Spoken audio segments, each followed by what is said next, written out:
Hello students, welcome to on class maths with Bhakuni sir. आज हम करने वाले हैं क्वाड्रेटिक इक्वेशन में एक्सरसाइज 4.4 के क्वेश्चन नंबर 1 को। तो इससे समझने से पहले सबसे पहले आपको बताऊंगा जिस बेस पे ये क्वेश्चन आपके जिस फॉर्मूले पे ये बेस है आपके क्वेश्चन फॉर्मूलों को आपको बताऊंगा। तो यहाँ पर सबसे पहले आपको बताना है नेचर ऑफ रूट्स। आपको क्वेश्चन में बताना है कि नेचर ऑफ रूट्स कैसे कैलकुलेट करते हैं। तो नेचर ऑफ रूट्स कैलकुलेट करने के लिए हम यूज करते हैं क्वाड्रेटिक फॉर्मूले को। तो क्वाड्रेटिक फॉर्मूले में जो केस बनते हैं 3 केसेस हम यहाँ पर पढ़ेंगे और उन केसेस के बेस पे हमारे सारे ये क्वेश्चन सॉल्व होंगे। तो सबसे पहले हम यहाँ पर पढ़ के चलते हैं, हम लेके चलते हैं if B square minus 4ac। एक हमने वैल्यू यहाँ पर देखी हुई थी जिसे हम डिस्क्रिमिनेंट बोल रहे थे, जिसे डी से डिनोट किया जा रहा था। If the value of discriminant means D B square minus 4ac, अगर ये हमारे पास आ जाएगा greater than zero. Greater than zero means ये होता है कि ऑल वैल्यू हमारे पास जो भी आएंगी इसकी वो पॉजिटिव आ रही हैं। इसका मतलब ये होता है रूट्स आर रियल होंगे। हमारे पास यहाँ पर जो रूट्स होंगे, roots are real and distinct. Okay, अगर हमारे पास बी स्क्वायर माइनस 4ac की वैल्यू जो है वो ग्रेटर देन जीरो आती है तो हम क्लियरली यहाँ पर बोलेंगे कि जो रूट्स होंगे उस इक्वेशंस के वो रियल होंगे और डिस्टिंक्ट होंगे, डिफरेंट होंगे, अलग अलग होंगे और रियल होंगे।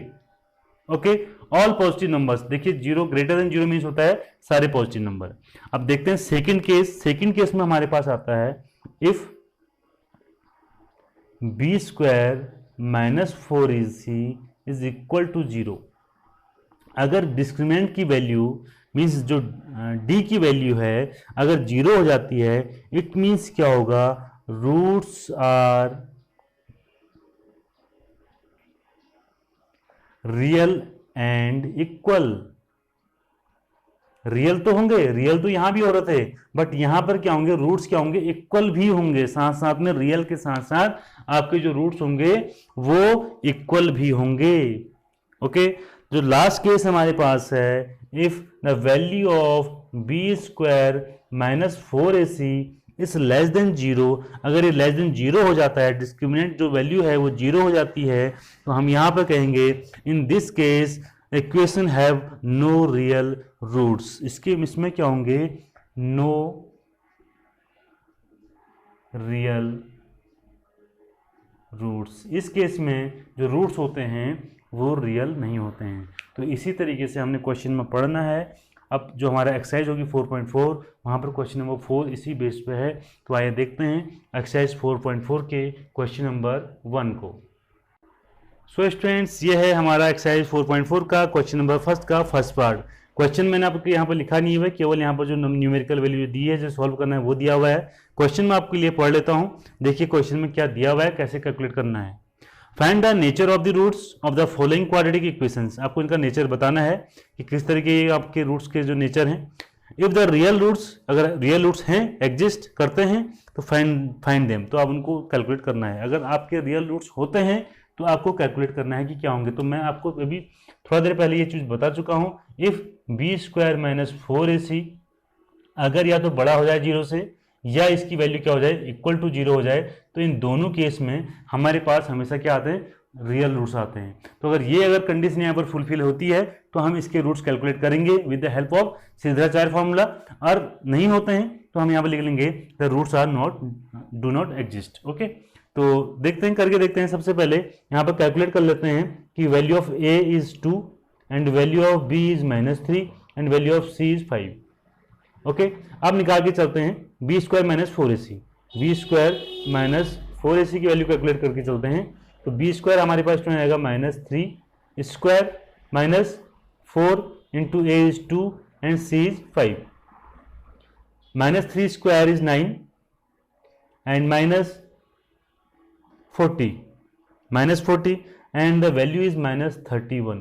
तो स्टूडेंट ये देखिए माइनस वैल्यू आ रही है। माइनस वैल्यू ये कब आती है, जब ये माइनस जो वैल्यू होती है वो होती है जीरो से लेस देन।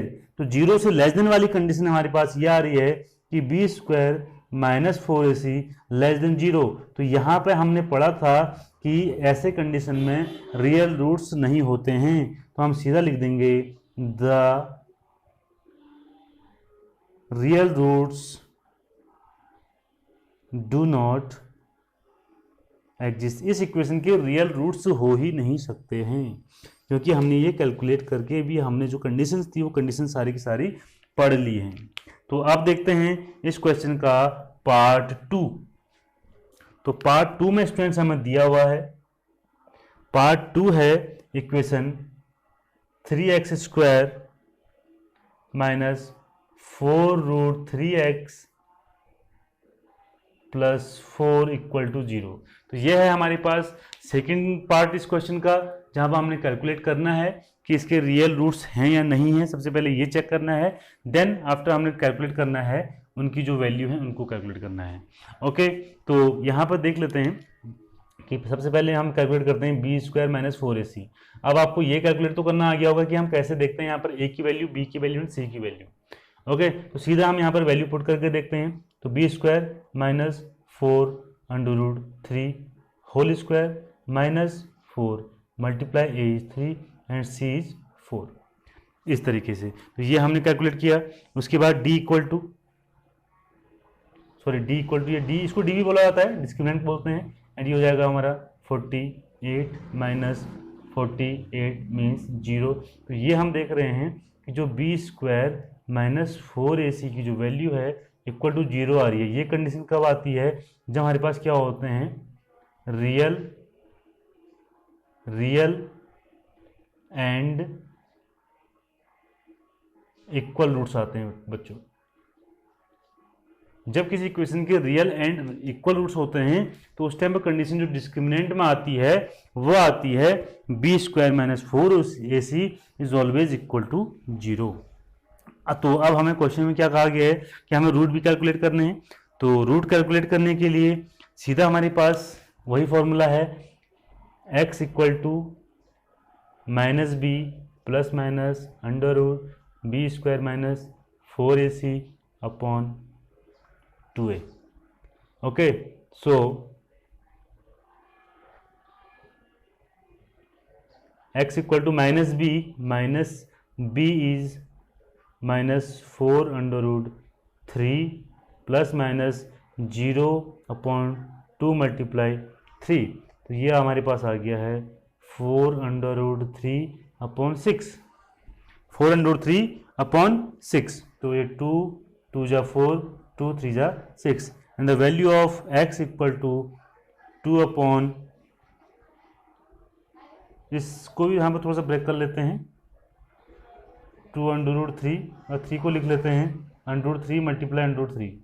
तो √3 से √3 कैंसिल आउट हो जाएगा, and the value of x equal to 2 upon √3 and 2 upon √3। आपको मैंने पहले ही बोल दिया था कि रूट्स रियल होंगे और इक्वल भी होंगे। देखिए इक्वल भी रूट्स हमारे पास यहाँ पर आ रहे हैं। तो इस तरीके से किसी भी इक्वेशन को हम कैलकुलेट कर, इक्वेशंस के लिए हम कैलकुलेट कर सकते हैं कि इस इक्वेशन के जो रूट होंगे वो रियल होंगे या फिर कैसे होंगे, रियल रूट्स मिलेंगे नहीं मिलेंगे, इक्वल मिलेंगे, कैसे मिलेंगे। तो आप देखते हैं इस क्वेश्चन का थर्ड पार्ट। सो स्टूडेंट देखते हैं थर्ड पार्ट किस तरीके से किया जाएगा। तो थर्ड पार्ट को करने के लिए भी सबसे पहले हम देखेंगे कि रियल रूट्स हैं या नहीं है। तो कैलकुलेट करते हैं डिस्क्रिमिनेंट, इसको हम बोलते हैं d, और इसका फॉर्मूला होता है b² minus 4ac, and b² minus 4ac को निकाल के देख लेते हैं। तो b² is minus 6² minus 4 into a into c 3। Okay, तो ये हो जाएगा स्टूडेंट्स हमारे पास 36 माइनस 24 दिस इक्वल टू 12। तो ये पॉजिटिव वैल्यू आ रही है, तो क्लियर है d इज ग्रेटर देन 0। और जब भी ग्रेटर देन 0 होता है तो हमारे पास क्या होते हैं, the roots are real and distinct, means अलग अलग रूट्स होंगे और रियल होंगे। तो यहाँ पर वैल्यू देखिए निकाल के देखते हैं किस तरीके से निकालते हैं। x equal to minus B plus minus √b² minus 4ac upon 2a। x equal to minus b minus 6 plus minus √b² मैंने 4ac भी निकाला है 12, and 2 multiply 2, a is 2। Okay, तो यहाँ से इसको सॉल्व कर लेते हैं। तो जाएगा x equal to 6 plus minus under root 12 को हम लिख सकते हैं 4 मल्टीप्लाई 3 और 4 मल्टीप्लाई में 2 का हमारे पास एडिशन निकल जाएगा 3 एंड हो जाएगा 4। इसका अंडर रूट 4 का अंडर रूट हमने ले लिया 2। Okay and the x equal to एक बार पॉजिटिव ले लीजिए 2 अंडर रूट 3 अपॉन 4, 2 को माना जाएगा 3 प्लस अंडर रूट 3 अपॉन 4, 4 से यहाँ पर 2 कैंसिल हो जाएगा 2 बार and the value of x equal to हो जाएगा 3 प्लस अंडर रूट 3 अपॉन 2। इस तरीके से हमने निकाल दी है वैल्यू ऑफ x। और इसी तरीके से माइनस एक बार ले लीजिए, तो माइनस जब हम लेंगे तो यहाँ पे क्या हो जाएगा, यहाँ पे से इसको माइनस में लेंगे तो जाएगा x इक्वल टू 6, 2 कॉमन ले लेते हैं पहले यहाँ पे जो भी हमने किया था, 2 माइनस अंडर रूट 3 अपॉन 4 और 2 हमने यहाँ पर ले लिया कॉमन, तो 2 से 2 यहाँ 4 कैंसिल आउट हो जाएगा और यहाँ पे वैल्यू में आ जाएगी 2 3 सॉरी 3 यहाँ पर आ जाएगा, तो ये हो जाएगा 3 माइनस अंडर रूट 3 अपॉन 2। तो ये हमारे पास एक x की वैल्यू आ गई है और ये आ गई है x की सेकंड वैल्यू। तो इस तरीके से हम किसी भी क्वाड्रेटिक इक्वेशन में कैलकुलेट कर सकते हैं कि उसके रूट्स कैसे होंगे और होंगे उसके नेचर कैलकुलेट करने के बाद इजीली हम फिर क्वाड्रेटिक फॉर्मूला लगा के उसे सॉल्व कर सकते हैं। तो इस तरीके से हमने क्वेश्चन नंबर फर्स्ट को आज कंप्लीट कर लिया है। आई होप आपको ये समझ में आया होगा और ये कंडीशन आपके एग्जाम में बहुत अब पूछी जाती है। तीनों केस मैंने आपको बताए हैं, उस केस को एक बार आप जरूर देख लीजिए और कोई भी बात अगर आपको समझ में नहीं आती है, कोई क्वेश्चन समझ में नहीं आता है तो आप कमेंट बॉक्स में मुझे ज़रूर लिखिएगा। वहाँ से कोई भी केस उनमें से केस आपसे पूछा जाता है, फर्स्ट सेकंड थर्ड कोई केस भी आपसे पूछा जाएगा कि किस तरीके से क्वाड्रेटिक इक्वेशन के रूट्स आप कैलकुलेट करते हैं और कैसे उनको डिफाइन करते हैं। तो इसी तरीके से आज की वीडियो हम आज कंप्लीट करते हैं। तो नेक्स्ट वीडियो में हम चलेंगे इस एक्सरसाइज के नेक्स्ट क्वेश्चन पे। तो इजी तरीके से मैथ्स को पढ़ने के लिए हमारे चैनल के साथ बने रहिए। चैनल को सब्सक्राइब कीजिए, लाइक कीजिए, ज़्यादा से ज़्यादा हम दोस्तों तक शेयर कीजिए। Thanks for watching.